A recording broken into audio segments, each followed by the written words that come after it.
The people who have helped us on this story for the last 5 days, boy, they are brave. They are brave. Let me bring you up to speed. Let me show you what many people who are in the government at the highest levels are now risking, and some of them have been threatened, with 20 years in prison, so I can tell you and try to get the rest of the media to pay attention. 20 years in prison, people tonight are facing, your fellow citizens. You always look for somebody that's willing to do it. Well, I've got a ton of them that I can't tell you their names, but I got a ton of them. They're looking at 20 years in prison to get this information to you. Please, please pass this information on. Everybody is looking at these two suspects.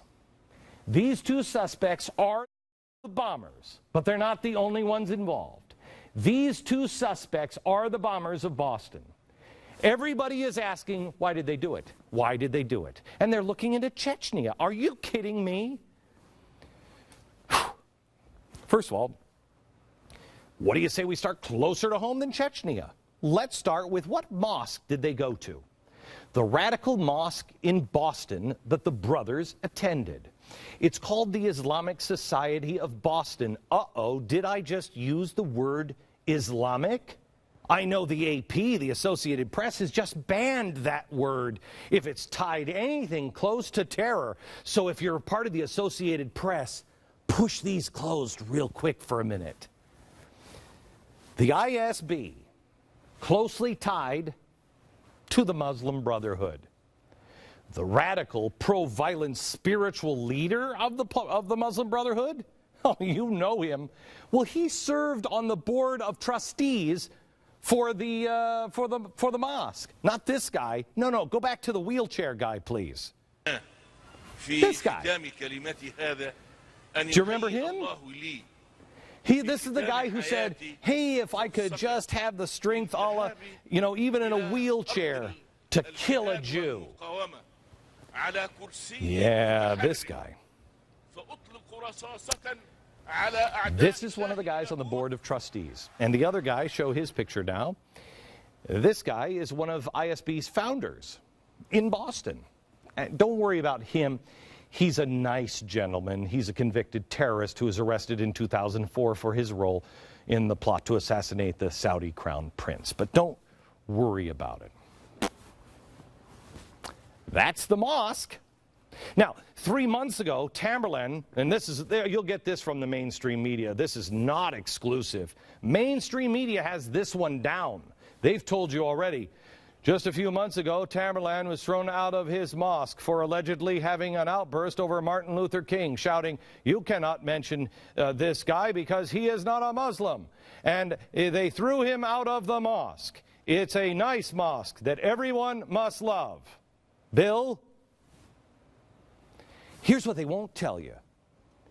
He was back at services before the end of the week. You see, it's pretty hard to have those guys on your board of trustees or your founders and then be moderate. Now, they were being radicalized, but the media will say, and they are also probably most likely lone wolves. Let's ask who else was involved. What do you say? Give it a whirl. The Blaze believes more attention should be paid to the Saudi Arabian suspect. Yes, suspect number 3. It's the guy with the happy face. Well, he's just like you and your kids. He's just like everybody. Okay, well, there he is in the glasses. Okay, but so what? It doesn't mean anything, right? He's from Saudi Arabia. Number 3 was initially detained as a person of interest. Now remember that. He was a person of interest in the attack. But they said he was a person of interest and he was in custody. Yeah. But now, we don't even know where he is. That actually came to me from the Department of Homeland Security today. We asked him, where is it? He might still be in a hospital. We have no idea. He's all been dismissed by the media. Huge mistake. He's on a student visa, but his visa only permits him to be attending school in Findlay, Ohio. Now, he was scheduled to enroll in the University of Findlay but he never enrolled. That is required by his visa. But nobody at ICE noticed that. They were probably looking for white racists. I don't know. They were probably not securing the border to worry about this guy. Now, Janet Napolitano and the Department of Homeland Security have flat out refused to answer our questions, although she did admit that there was some Saudi national in custody. She just thinks it's a different person who in no way is affiliated with the attack, and definitely not that guy. According to a law enforcement official with direct knowledge of the case, who participated in the identification process, said the Saudi national that was in the hospital in Boston, the person for whom the event file was created that we'll tell you about, listing them as a terrorist, one and the same. You see, they have this facial recognition thing. He said, oh, maybe there's a 5% chance, but no, because he was there. Now, on that off chance that it was somebody else, who? Who is it? The burden of proof is on the federal government, and so far they have not presented one shred of evidence that refutes what the Blaze has reported. Not one. All we have is Janet Napolitano denying it. And that apparently is enough for the global resources of the media at one of the biggest events in our nation's history. Oh, it's fine. Oh, the government said no? Okay, then it's no. Would the media have accepted a factless denial from John Ashcroft? From Donald Rumsfeld? If you think I don't have any facts, you've come to the wrong place.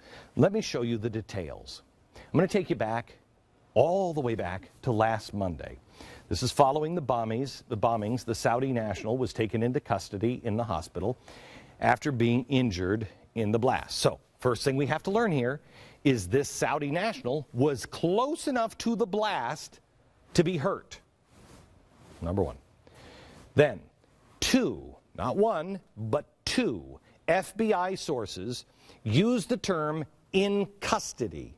They didn't say he was being questioned. We were going to visit him. We were bringing him flowers. They say he was in custody. That evening, while he was in custody, authorities spend 9 hours searching his Revere, Massachusetts apartment, which is definitely not in Findlay, Ohio.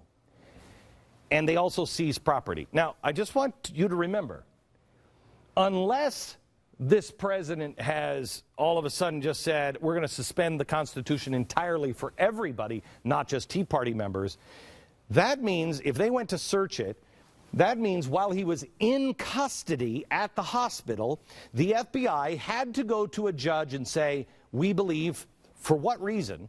We believe this guy was involved. We need to go search his house. And we need to talk to his roommate for several hours. Watch. What's his name? Who is your friend? Your friend who's in the hospital. I can't give any information. Let me go. When's the last time you saw your friend, Mohammed? When was the last time he was in the apartment with you? I don't know. I don't remember. Yeah, they talked to me outside. Absolutely. I was like 5 hours there with the bullets. 5 hours. 5 hours. 5 hours. Now let me take you to the next day. This is Tuesday morning. This is the day after the bombing. It's 10 a.m. Secretary of State John Kerry happens to meet with a Saudi foreign minister. And all of a sudden, the doors are closed. No one from the media is allowed in. Oh, okay. Well, let's not get sidetracked on the foreign minister of Saudi Arabia. Let's go back. Remember what they were doing. What were they doing? They were searching his house. Okay. Then, around noon, they had to go and they had to bring all the evidence that they had, and they brought it at a place called the NCTC. That's the National Counterterrorism Center. So they're there for a while. Now it's 4 o'clock Tuesday afternoon. The National Counterterrorism Center issues what's called an event file. This is an enormous deal. It's part of the Patriot Act. It calls for the deportation of an individual using Section 2123B in the Patriot Act. This file was created by the NCTC Field Watch Commander at 4 o'clock. That was after an all-night search of the guy who was in custody, an all-night search, 5 hours of questioning, and what was described then as a relentless multi-hour inquiry from a federal panel saying, why are you going to make this guy a 3B? Why are you going to do that? It's enormous to get somebody tagged as a 2123B. The Saudi was then, by 4 o'clock the afternoon, tagged as a 3B. Designation, foreign national engaged in terrorist activity. Now, who was it that tagged him as a 3B? You see, this is a very big deal. Difficult to charge someone. You need solid evidence. It has to be almost certain evidence. If any agency that is part of the NCTC disagrees and says, I don't think that's accurate, it cannot be applied. So everybody of the panel, they all agreed. Huge burden of proof. It's the equivalent of charging you or me with premeditated murder and seeking the death penalty. It's not something you do and then go, oh, yeah, I forgot I was wrong. But just around then, don't forget the meeting with the Saudis, the FBI starts to backtrack from the suspect. It's not a suspect. He wasn't in custody. What, did we say that? No, he's just a person of interest. Well, he's a witness for sure. He is a sad victim to, I swear to you, this is where they are today. I don't even know who you're talking about. Who? Next week, or last week, Wednesday, 1:16 p.m. You remember this because it was stunning. CNN reports a dark-skinned male was arrested. Look at this. I'm told I want to be very careful about this because people get very sensitive when you say these things. I was told by one of these sources who was a law enforcement official that this was a dark-skinned male. The official used some other words. I'm not going to repeat them until we get more information. Because of the sensitivities, there are some people who will take offense even in saying that. The reason why, if you remember watching that show, the reason why I was so upset about it is because I know who this guy was by that time. I knew that report, I can't guarantee, I didn't call John and ask him, but I know that report was most likely this guy, fingered by the FBI. 2 reporters at CNN received the same information, Fran Townsend and John King. First of all, these guys have solid sources, and I've worked at CNN. They don't say brown-skinned guy. They don't tag that guy without, are you sure? In fact, look what John King tweeted right after his now infamous dark-skinned man report. He tweeted this, quote, source of that description was a senior government official, and I asked, are you sure? But I'm responsible. What I am not is a racist. I wonder if John King and Fran Townsend are grilling the sources now. Hey, have you guys seen what the Blaze is reporting? What happened there? What changed after you were sure the suspect was dark-skinned? I wonder if John and Fran, if they've brought this report and said, did you set me up to look like a racist because you couldn't carry the water? And you were too freaked out to tell me when they told you up above, bury it. Also on Wednesday, the president had a chance encounter with another Saudi. In fact, 2. The Saudi foreign minister, Saud, and the Saudi ambassador. What are the odds? He just popping in to say hi. Then, at 5 p.m., a press conference in Boston is canceled. It's canceled because of a bomb scare. Then at 5:35, the event file, you remember the one that took all those hours to create? All of a sudden, it's relabeled. The Saudi National 3B altered. This is unheard of. Given the timeline, impossible to change that fast given the severity of the charge. Impossible. The order to deport rescinded. This guy just simply disappears. Only the State Department, senior officials, or the NCTC could order that change. I wonder if we know who it was. The next day, Janet Napolitano testifies before the House Homeland Security Committee. She says there's no Saudi national that is being deported or was even thought about being deported. Watch. I am unaware of anyone who is being deported for national security concerns at all related to Boston. I don't know where I'm not that saying it's rumor related came to from. Boston. It says on the report, related to the Boston bombing. But why quibble over facts? She's not aware. Same day, DHS and ICE tell the media that there are 2 Saudi nationals. And it's not the one that was hospitalized for injuries. He's a victim. He's a victim, okay?